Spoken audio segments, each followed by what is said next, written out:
Welcome into the Paul Kuharsky podcast. I'm Paul Kuharsky of paulkuharsky.com, part of the 440 Sports Network, brought to you by Zen Sports. Best place to bet if you're in Tennessee. I just dropped my little coaster on the floor. Some good footwork. There you go. Come on in. Looking forward to chatting with you about what the Titans have going on post-draft. I left my little score sheet over there. We'll get back to that in a second. Wanted to talk to you about a couple things before we get going on the always good questions that you will throw at me and that will carry the bulk of our discussion, which will go about an hour. The first thing I've got over here on the rail is indoctrination. Titans have been going for OTAs for a while now. You've seen some snippets of them on the field over at Ascension St. Thomas Sports Park with Brian Callahan and his coaching staff on the field with them. Usually I'd be complaining that we haven't been invited out there yet to watch a little bit and to talk to some guys. In this circumstance, though, I understand it, and I think it's not a terrible thing. Here's why. Callahan and his guys are teaching the Titans now how things are going to work under the new coaching staff. Methods of operation, there's only so much they can do. But for what they're allowed to do now, this coaching staff is teaching this roster how it's going to work. And I think given some time doing that before the press is out there and before outsiders are observing it, they want these guys to have some time with it, sight unseen, and gain some familiarity at it, gain some confidence doing those things, amongst themselves, build some camaraderie. Get to know these coaches and all of those things. So I think that's a healthy way to start out, and it's understandable. And then once we are out there, hopefully it's not too long. We'll be out there a week from Saturday to see rookie minicamp. And then I would expect we'll be seeing them after that when they're together out there. Then they should have the routine down and have a comfort level with everything, and then we'll be indoctrinated to how they are doing everything there. So we shall see how that all looks. A lot of questions already flying about Tyler Boyd here. Certainly, I don't remember who I retweeted. I'm going to look, but I mean, if I'm retweeting somebody, it's somebody legitimate. And so, it was Jeremy Fowler who said that Boyd was in Los Angeles this week to meet with the Chargers and also head to the Titans later this week for a meeting. Now, look, calm down. He's coming for a meeting, and maybe he doesn't make it out of Los Angeles, or I don't know if he did or he didn't. It's a meeting. It's not a signing. You have to allow things to go. Tyler Boyd is good, not great. He's familiar with Brian Callahan, obviously. But if they were to bring in Tyler Boyd, he's very much a slot guy. Now, I tweeted that if they signed him, it wouldn't be a good sign at all, no matter what they say about Traylon Burks. And people are automatically like, well, he's a slot guy. He's a slot guy. That doesn't affect Burks. Yes, it does affect Burks. Because if Tyler Boyd comes in, he's affecting certainly the play of Kyle Phillips, a slot guy, certainly the play of the sixth rounder, Jaquan Jackson, a slot guy. But if he's taking a good share of slot snaps, if they were to sign Tyler Boyd, then guess who's not playing in the slot? DeAndre Hopkins would be playing less in the slot, and Calvin Ridley would be playing less in the slot. And if those guys aren't in the slot as much as we envisioned as the Titans would roll players around, if they're not in the slot, where are they? They're outside. And if they're outside more, guess where there aren't reps for Traylon Burks?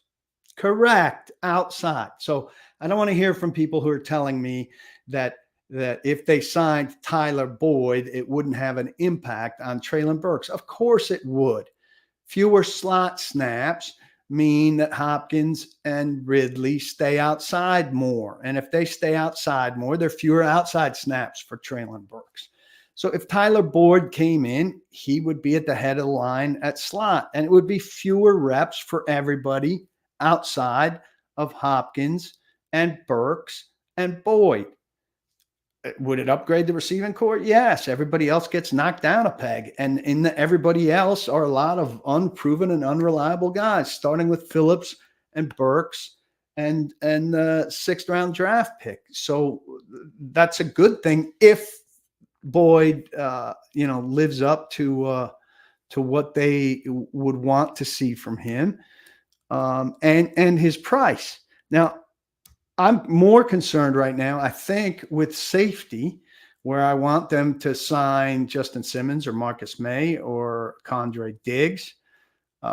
Boyd is another guy who's older, so he doesn't solve a long-range thing here. He's 29, which is the same age as Calvin Ridley.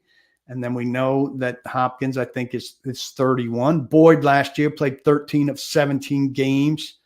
98 targets. That's a lot. 67 catches for 667 yards, 10 yards per reception. Not a lot. 2 touchdowns. Not a lot.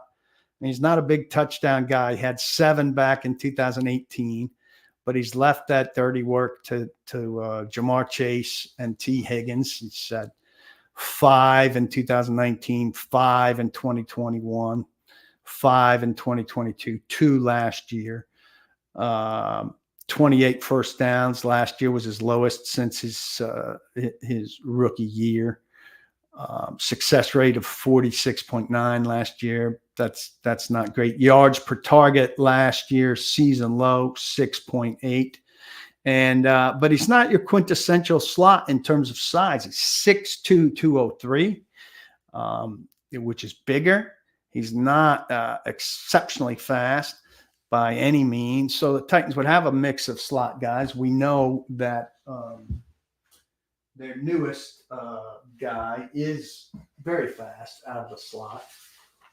Sorry. Jaquan Jackson is very fast out of the slot. So it would give him a better mix out of the slot. Again, don't know for sure what he would bring them, what he would cost them, and that's why a visit is just the start of things. Take a second, if you will, retweet, point people to YouTube, if you will, now. And if you're watching on one of those two, be sure to like. If you're listening somewhere later or on YouTube now, please subscribe, like, rate, review. All of those things help the cause, and I appreciate your support on those levels. High Octane asks, will Burks even be active on game days as a wide receiver 4 who doesn't play special teams? Well, I would think that they'd go 4 wide receivers without special teams concerns. Wide receiver 4 would have to be a special teamer. And that would be, Phillips played coverage. Jackson, I think, is going to be the return man at the head of the line as return man. But you also don't know how many they'll keep and how many they'll use. Look, Treylon Burks has a lot to prove. Somebody out there might have PFF. One of my 22, I think there might be a couple in here have PFF and can look up Boyd's percentage of slot reps. That would be helpful information. Ed Henry asks, right now, what is the strongest position group on the team other than DB? That's a really good question. Strongest position group on the team other than DB.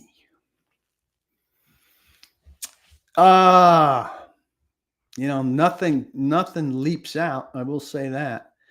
I think the defensive line is probably better. I mean, running back, your 1 and 2 are both ones. So that's a good thing. I think that Quentin Bohannon and Keandre Coleman are better defensive tackles, and TK McClendon are better line 2 defensive linemen than we think. And Sebastian Joseph Day um, in a limited defensive end role can be good. Maybe it's defensive line now if Sweat pans out. It's not outside linebacker. It's not inside linebacker. It's not safety. It's not receiver. Certainly not tight end. Not quarterback. It's not offensive line. Though I do think, if you like Latham at left tackle, you like Skoronski and Cushenberry, you should. I think there's a nice battle to be had at right guard with Brunskill, Radens, and Charles. And I think there's a nice battle to be had at right tackle with Petit Frere, Duncan, and Watson with a new, very good position coach there. I wouldn't be surprised if it turns out to be offensive line. I wouldn't. But I don't think that's a really good question. And I don't think there's a clear-cut spot that's the second strongest position group. Yeah, and the special teams. I mean, I think it's cheating to say Stonehouse and Folk. So I don't like the running backs after. I thought Jonathan Ward was still on the roster. He's not. I like Ward. I don't like Haskins or Chestnut. So the third running back concerns me, and maybe one of these undrafted rookies will pan out there. 81.2%. Thank you, Nick. Boyd in the slot. So somebody who mentioned, what he could do outside. He's an 80% slot guy. He's not doing a heck of a lot outside. How many receivers, Glory Day Sports wants to know, do the Titans keep on the 53 if Boyd is signed? And who is roster pirated by NWI? Well, I published earlier this week depth charts. So if you haven't looked at those, look at those. So locks for the roster, Ridley, Hopkins, for sure. In this circumstance, we would say Boyd third. Jaquan Jackson, I think, is on the roster as a return man. That's 4. I think Burks is 5. Westbrook and Phillips would battle for 6th. I think that's about where it would go. Colton Dowell probably starts on PUP. He's not going to be ready. So 6 with Westbrook and Phillips fighting for the last spot. I would think Mason Kinsey's gone. Ding dong, the witch is dead finally. Kearis Jackson, Trayshawn Harrison, the last guys there. Jackson showed some good things last year. He's got to win over a new regime, obviously new coaching staff. He only played 2 games before he was out for the season with what looked like a very minimal ankle injury that I filmed happen. I mean, he took like a bad step during a wide receiver drill, and I thought he was a decent candidate on a team that had weak return options for sure. But don't know how these guys are going to hook the new coaching staff. I have not watched Shogun yet. I am giving myself a chance to maybe read the book. Randall Jones asked, what is the greatest Springsteen song and why is it Rosalita? I'm a big fan of Rosalita, but I would have to go Thunder Road. Ivan Gregory points out that of Boyd's 80% slot work, or 81% slot work, the 19% out of the slot was probably when Chase and Higgins were hurt, and Higgins missed a reasonable amount of time, 18.2% wide. And I would agree with that. And I thank Nick D again for looking up those numbers. Yeah, Ben, again, this is a constant question. Why don't Titans media get stuff before national media? Well, the details of Stonehouse's injury came from me. Titans coaching staff, Vrabel's coaching staff, as they were disappearing, came from me. So I think it's very broad to say that national media gets everything here. But around the league, it happens that way. Stuff that's agent-driven goes to national guys who agents want to be in with. They give it to Schefter, give it to NFL media guys, who in exchange give them a lot of information and pump up their reputations. And they're not going to give it to guys like me. And I didn't want to deal with Drew Rosenhaus. Drew Rosenhaus is a scumbag. Not a lot of the agents are nice guys, but Hunter Renfrow or Boyd. Well, I think based on who they know, Boyd. Hunter Renfrow had like one standout year, but he really does not have. And I think we've seen him do well against the Titans. But I'm on another screen here looking. Hunter Renfrow in 2021 had 128 targets, 103 receptions, and 1,038 yards with 9 touchdowns. Last 2 years, 36 catches, 330 yards, 25 catches, 255 yards, playing in 10 games. Last year, he had a full season. Last year, in a full season, 37 targets, 25 receptions, 255 yards, no touchdowns. I mean, that doesn't seem particularly attractive to me. How about you? I'd rather have Tyler Boyd than that. He's a couple of years younger, but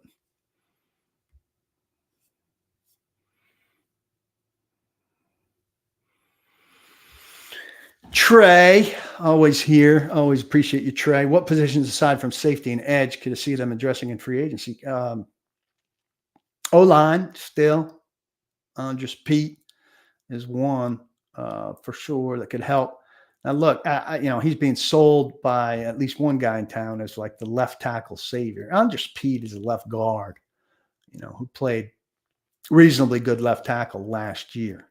But if we're talking about Latham not being a left tackle because he's only played right tackle, we'll go look at what percentage of Andres Pete's starts have been at left tackle. It's a very low percentage, but he's still a quality veteran guy that you'd like to add to the mix. A load of guys who are at left tackle.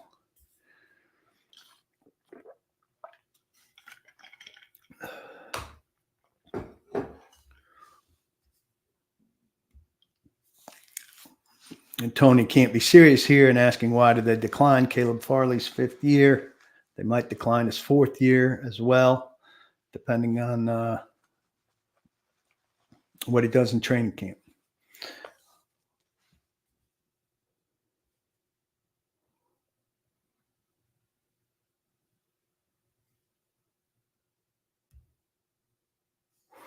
Ed says, with the new special teams rules, do I think it shapes the final roster any differently? Less gunner, maybe an extra offensive lineman.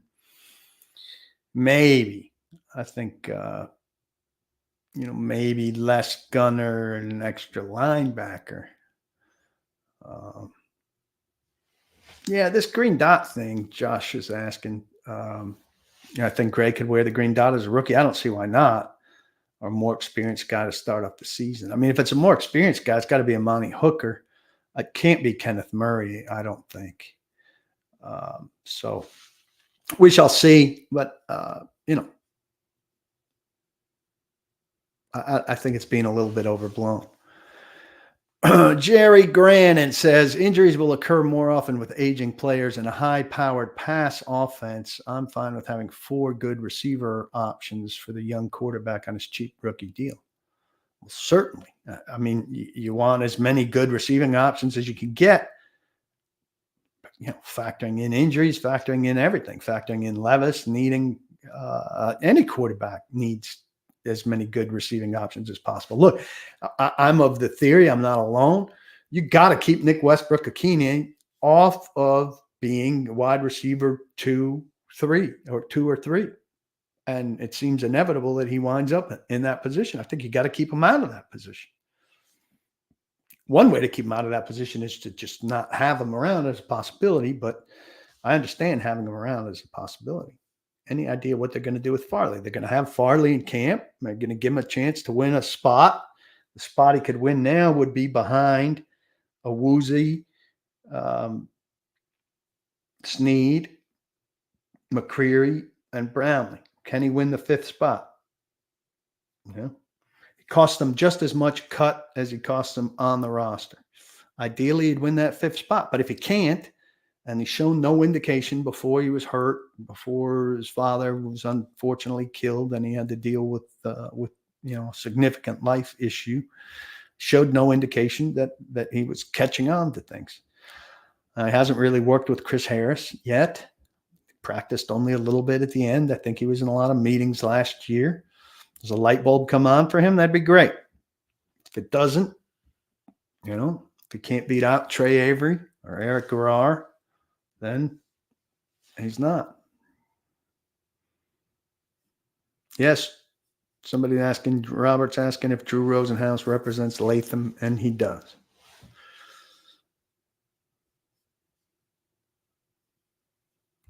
Question about is safety the biggest free agent need at the moment? I mean, it's the biggest need at the moment. Call it the biggest free agent need because they're biggest free agent answers to safety out on the market.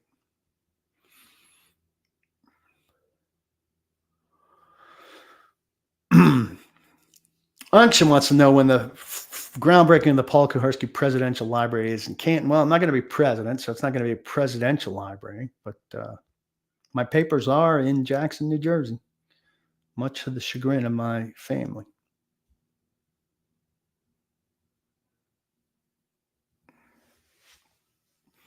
What is my opinion? May, Simmons, or the field for the safety signing? I think May will be a little bit cheaper, and I think they're at a point where they are factoring in price now. So, and May was here. I don't think Simmons was here. So I'm going to go ahead and guess May.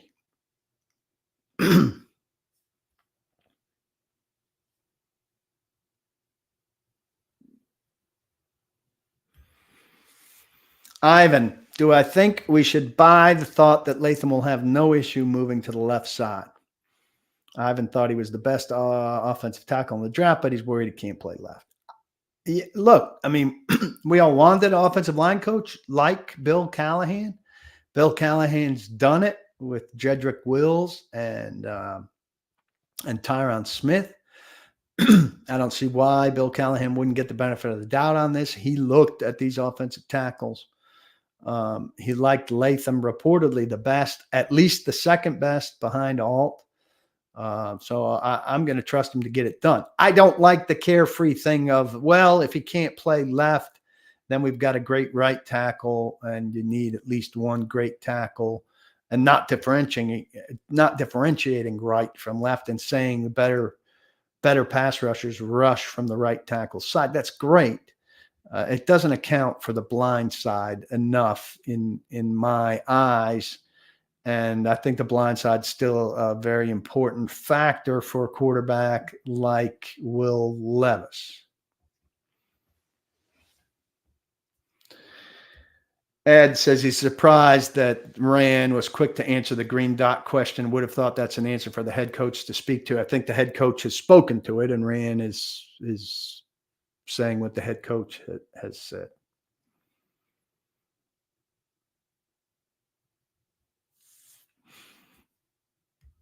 Over or under J.C. Latham, 6.5 sacks allowed.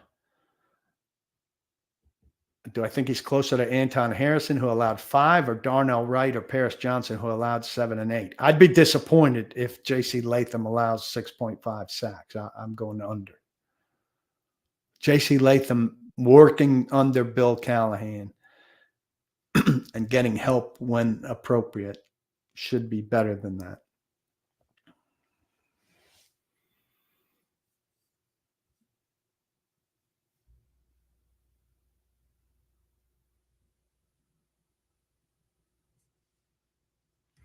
Sammy wants to know if they sign a guy like Simmons, could he green dot? I mean, Amani Hooker could green dot.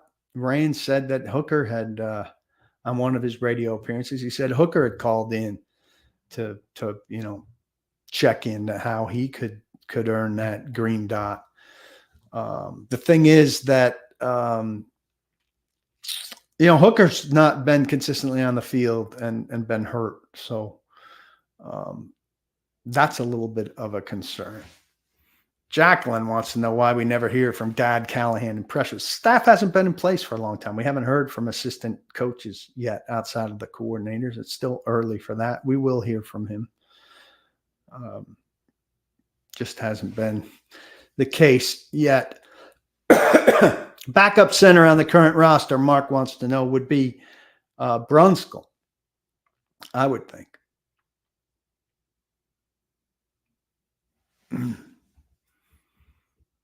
D-Gut.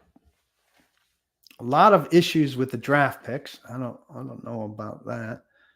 I mean, I would like the first 2 draft picks not to have any questions about them. And you've got the left-right question with Latham, and you've got the weight and maturity question with Sweat, but I don't know that they're major issues. What's the one pick where I think that was a great pick and I'd be shocked if there was a problem with them?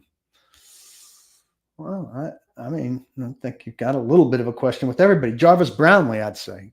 Jarvis Brownlee fits what they're doing in the secondary. He's a physical guy. He doesn't have great deep speed, but he's like a Woozy and Snead and McCreary in terms of being physical, and I think he fits what they want to be at cornerback. So I don't have a lot of questions about him fitting in and being able to the upgrades to 4th.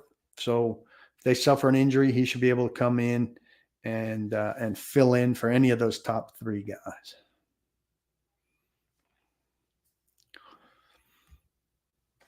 G asks, do I think Jeff can step up and be a better leader this season? No, KB has created a need for one. I don't think Jeff's, on KB's level as a leader. I know half the room's going to leave now because I dare say something less than Jeff is the greatest defensive tackle in the history of the game, which Titans fans think. He's a very good player, very good for the group. I don't know that he's the greatest guy to lead the defense. I think, guys like Snead and Awuzie will have opportunities to lead here. And there are a lot of leadership opportunities open for this team. So we'll see. I wouldn't go so far. Jeff McGee is saying my thoughts on the Titans passing on Malik Washington over in favor of Jackson. Is this a Des Fitzpatrick versus Amon-Ra St. Brown scenario? Well, they traded up for Des Fitzpatrick, so it's not a similar scenario there. I think most of us preferred Malik Washington based on what we knew coming in, but they get benefit of the doubt. We get to see if they knew something that we didn't.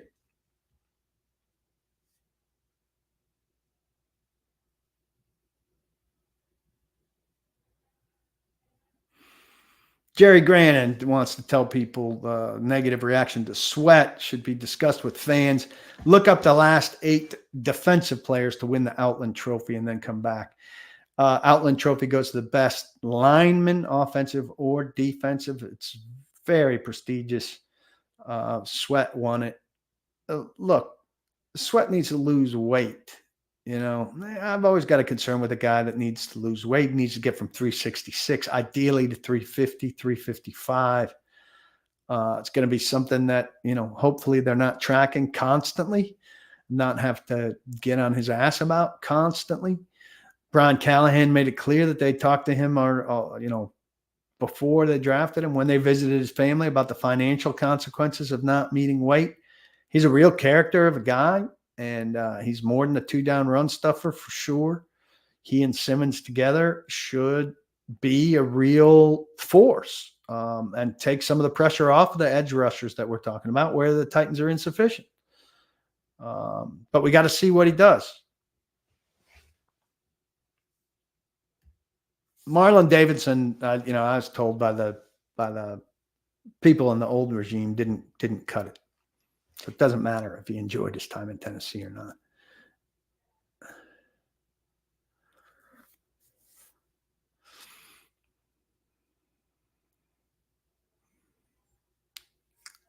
I think Carl Lawson could be a help, Mark. I don't think that Marlon Davidson is.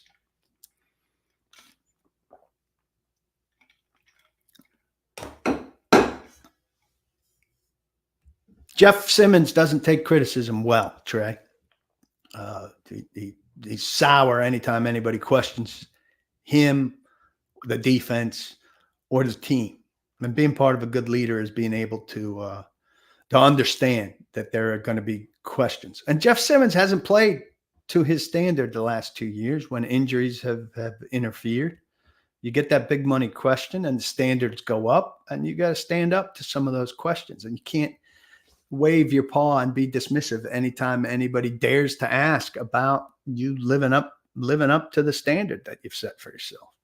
Kevin Byard never did that, nor of the best leaders that the Titans have had. They understand that that's part of it. They don't wave it off in disgust and make it like the people who dare to question that are somehow violating you personally.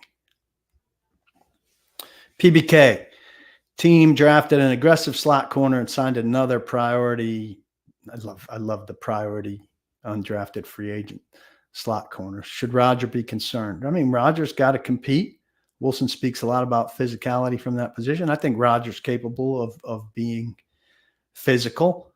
Brownlee said that he'd prefer to play nickel given a choice, but the Titans aren't giving him a choice, and they expect him to be, the next guy up at all three corner positions. So, I mean, I think Rodgers the starting nickel on opening day, but things can change. That they've talked about Roger in a positive light from the beginning.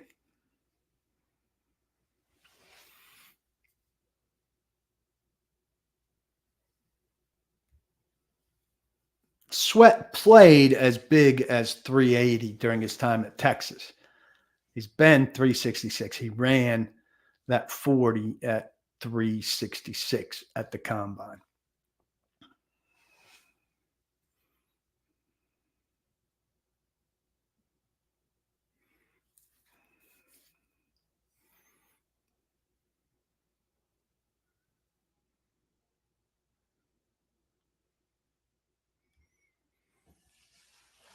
William trying to catch up on Boyd. I think if Boyd, if they have Boyd in and like him and sign him at a reasonable deal, it makes him deeper at wide receiver.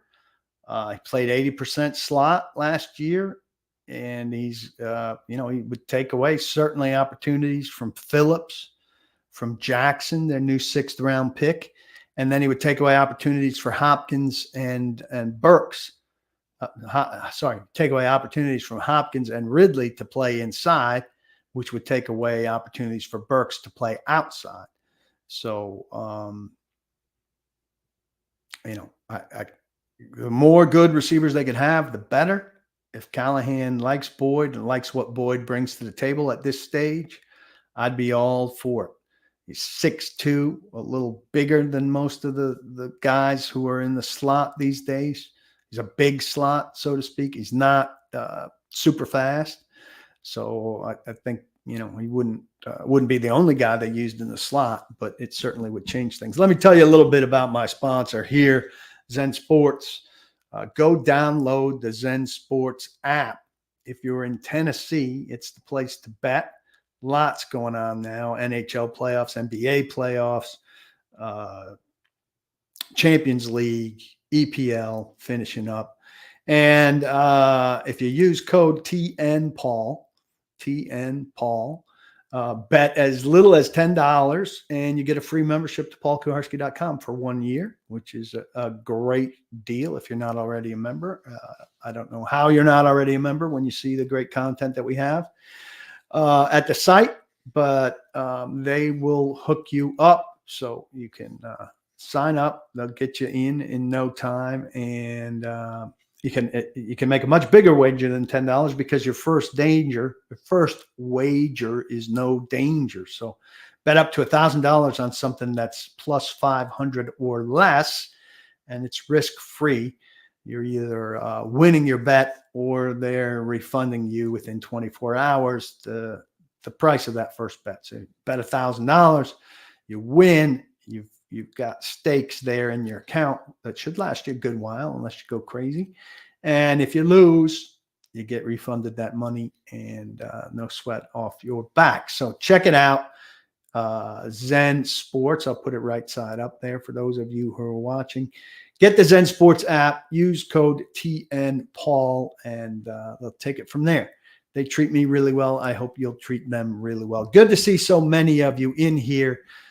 If you're watching on YouTube, please subscribe, like, rate, review. I'm on Apple. I'm on Spotify. I'm on iHeart. You could be watching on Twitter, in which case we should all retweet, which I'm going to go do now.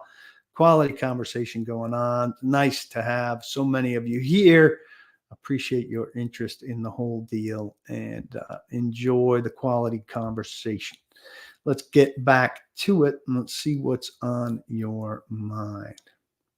If it was required, would I rather cover the NHL or the NBA? I'd rather cover the NBA. I just don't think there's as much widespread interest in the NHL as there is in the NBA, though I'm not a huge fan of either. And I want to be cold all the time. How much of a nightmare, Robert asked, is parking going to be while building the new stadium? Well, virtually everyone who had a parking spot at the old stadium has been given the opportunity to take a parking spot within 20 minutes of the stadium, mostly in garages on the other side of the river. So, I don't think it's going to be fun. There's not going to be the tailgating atmosphere and all of that, but I think it's going to be functional. It's never a good situation during building, and it's never the same. You just got to kind of suck it up. I mean, I don't know. Brandon says, what do I think about Corey Levin throwing his hat in the ring to back up Cushenberry? Did he say something on social media? I mean, the Titans know that Corey Levin's available. It's not a secret. I would think that he's not under contract yet means that Bill Callahan is not particularly excited by him.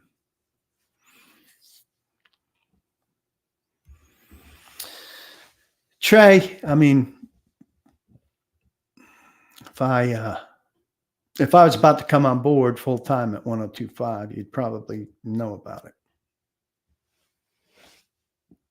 Yeah, Brandon, if a guy is offering his services on Twitter, that's generally not a good sign about, like,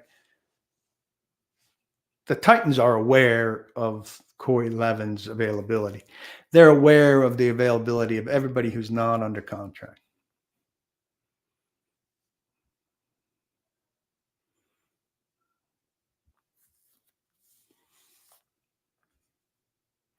Josh asks, who's considered wide receiver one, Hopkins or Ridley? That's a designation that's made for fans who play fantasy football. The Titans don't have to designate somebody as wide receiver one. It's not important to them.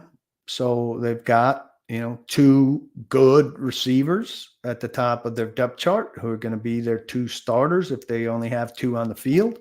I think they'll be in three wide more often than not. But they have two guys who are capable of getting open, one more on speed, one more on craftiness, who should be top weapons for Will Levis. And, the one who's higher in the progression, if he's open, Will Levis will look to him first, and I think they'll both be, have plenty of plays drawn up where they're first in the progression.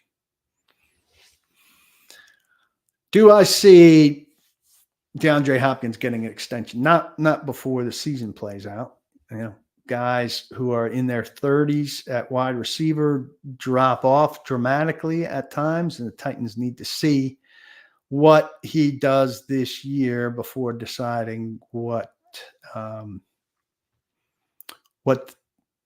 what he's got left. PBK asks, is Andres Pete now off the table? Why would he be off the table?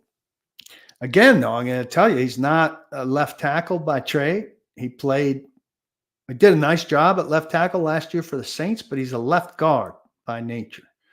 So, I think they should have a second left tackle on the roster. They don't.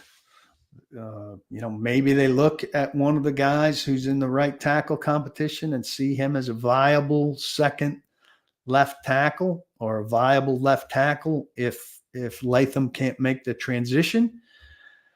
I don't. I think that NPF and Jalen Duncan and the guy they got from Cleveland, Watkins, are all right tackle types.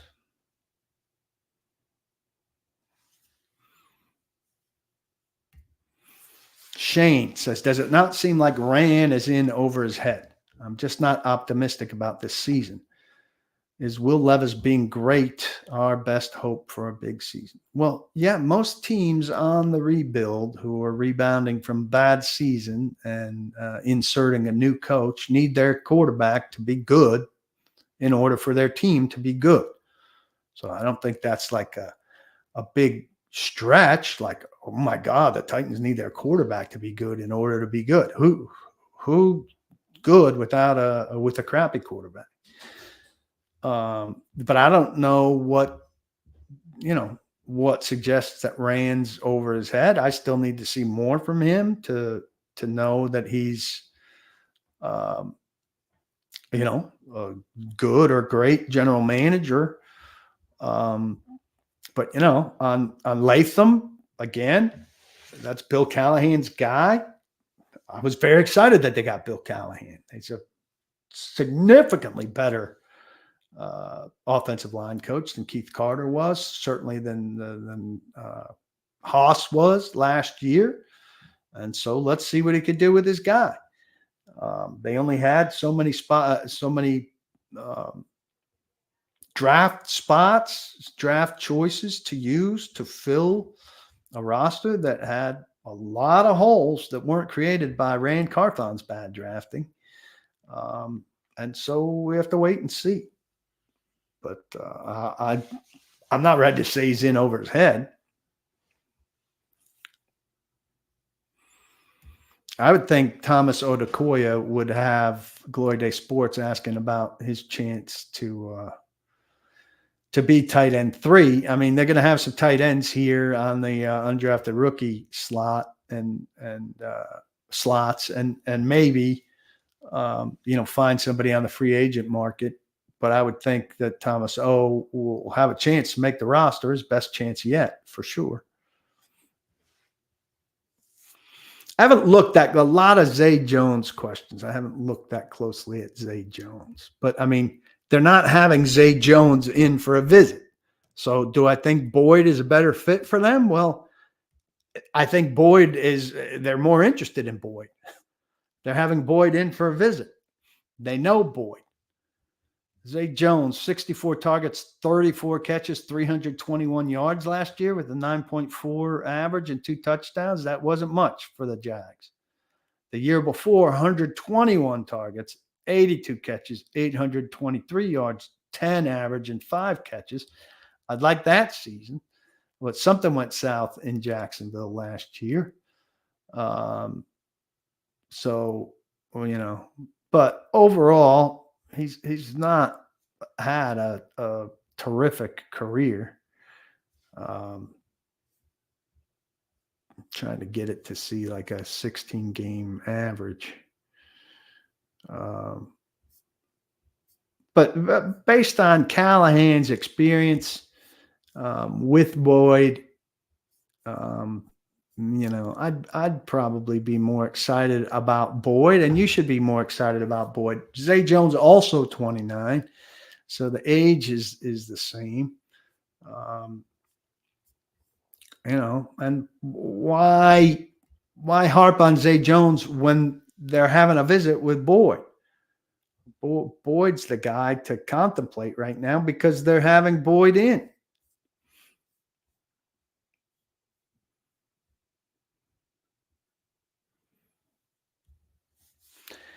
Ethan asks, with Levis only having a 4-year contract, do I think the Titans need an answer if Levis is the guy this season?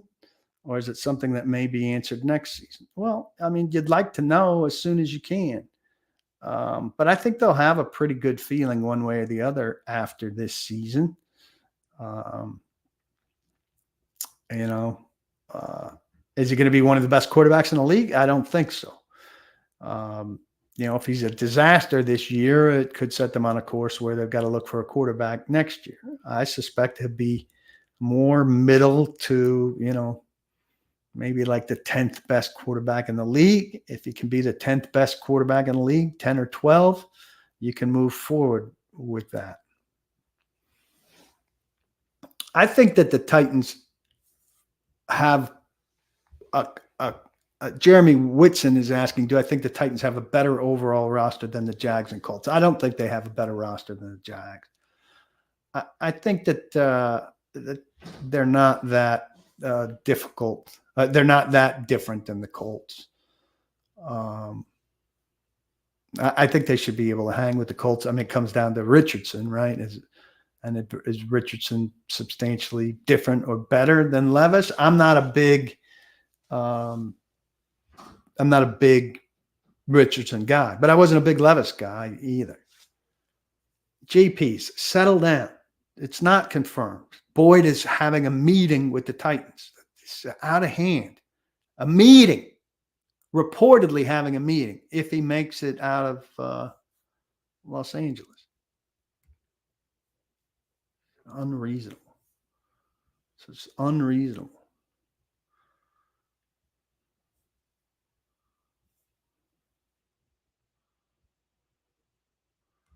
I mean, this has been covered a long time ago, Robert.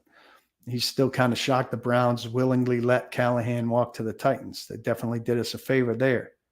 Any knowledge of compensation behind the scenes? It wouldn't be secret compensation. It would be public compensation. Let's not make up stuff. Let's not create conspiracy theories.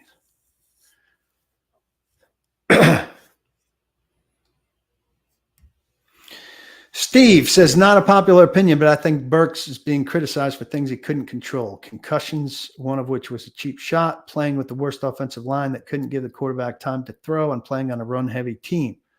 I think he might be better with Callahan in the new scheme. Well, Burks takes a long time to get up to speed. That's a fair criticism. Takes too long to get up to speed. By the time he's up to speed, plays are over sometimes. So that's a fair criticism. You know, the concussions aren't the only injuries that he's had. He had a knee. His pace of return to play has been slow, not just from the concussions, but from the knee. Every receiver on the team was dealing with the worst offensive line. It didn't slow down DeAndre Hopkins. Everybody was on a run-heavy team. I mean, you can hold out hope for him if you want. It doesn't look – I mean, he's supposed to offset A.J. Brown. There's no indication that he can offset the loss of A.J. Brown. None. And by the way, if he does going forward, that doesn't change what he's done in his first 2 seasons.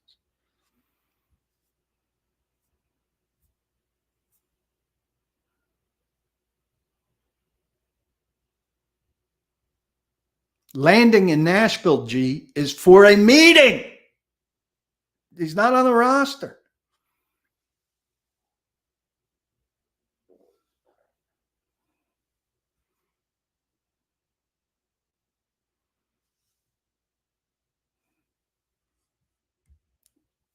John Doe. To me, it makes way more sense to play Latham at right tackle and sign a vet to play left. Next year, draft or sign a free agent left tackle. Do I agree? No. Next year, there won't be shit at left tackle in free agency because people don't let good free agents get to left tackle. There's not a good free agent left tackle out there now. People are going crazy over Andrus Peat, who played reasonably well at left tackle last year, who's a left guard. Why can't they move Latham? Like, why is that such a problem? People have flipped from right to left. Joe Alt's flipping from left to right. Are you in a disarray about that? I mean, I know you're not a Chargers fan, but where's the outrage on that? Like, they've got one of the best offensive line coaches in the league, and it's May 2nd. Let them do it.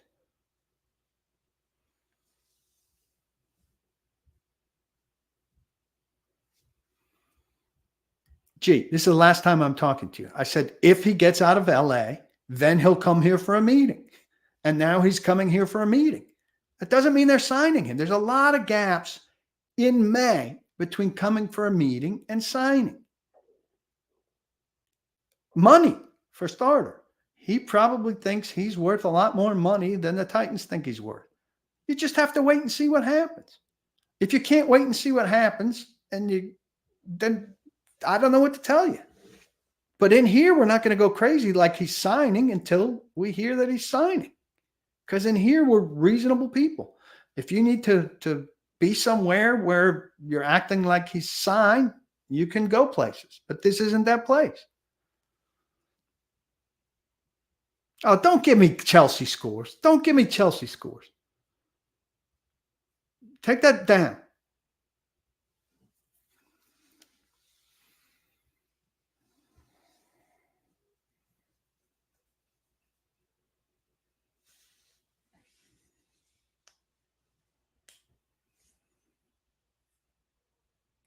I don't follow the Preds closely enough to know. I know that they've had the upper hand in the games they've won, and they had the upper hand in a game they lost up until they just choked away 4 minutes. So,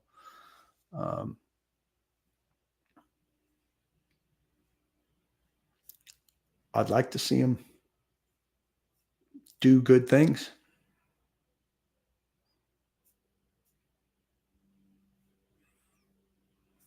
All right, what else we got? We're winding up here. We're wrapping it up. I'm scrolling back to look for good stuff. Throw your last best questions at me.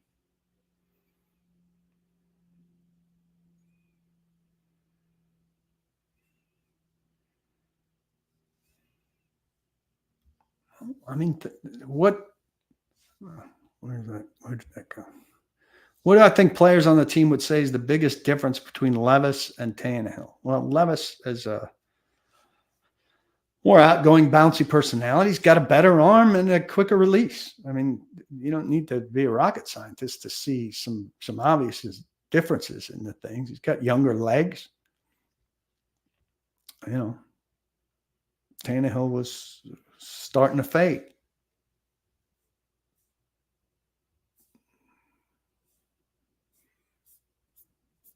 All right, we'll take a couple new ones and we'll get out of here. No, we won't get to talk to assistant coaches for rookie minicamp. We'll be busy talking to rookies, but I don't think it'll be too long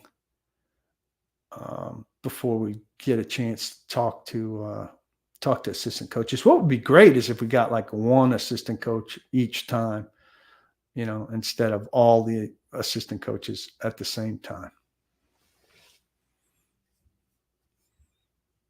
I think the plan, Joey is asking about right tackle, would be to have a competition between NPF, Jalen Duncan, and the guy that Callahan wanted from Cleveland, Leroy Watkins, I believe is his name.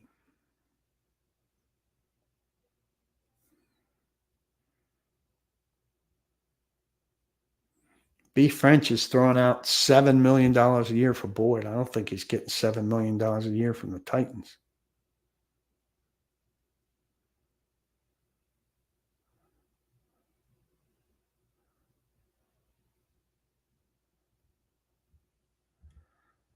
Brandon saying on the 615 sessions, I was vehement about them drafting JC and flipping him to left tackle. I said they should get a definitive answer to the left tackle problem.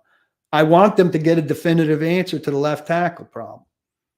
They drafted JC Latham. So now I say that's what they decided to do. That's who Bill Callahan wanted. They clearly think that he can play left tackle, so they're going to give him every chance to play left tackle, and that's what I'm going to do. I'm going to give them every chance to turn this guy into a left tackle. I wish that there was no mystery about it after using the 7th pick in the draft on an offensive tackle. I wish that moments after they read the name off the card at the draft that we knew that the Titans had a left tackle. And I wish that after they read the name off the card at 38, there wasn't a big question about a guy's weight and maturity. I'd like for them to have come out of 7 and 38 with 2 great players with whom there were no questions about. That's not what they did.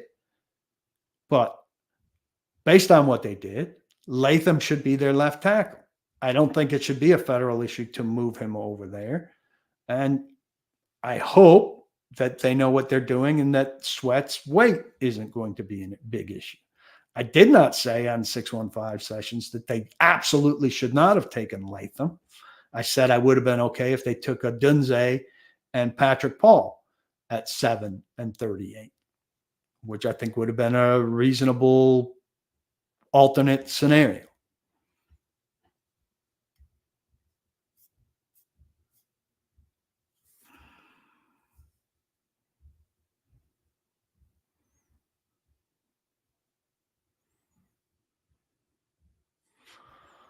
I think there were some concerns. Robert's asking me, do I think they were Latham all the way, or if Neighbors had been there, would they have gone his way?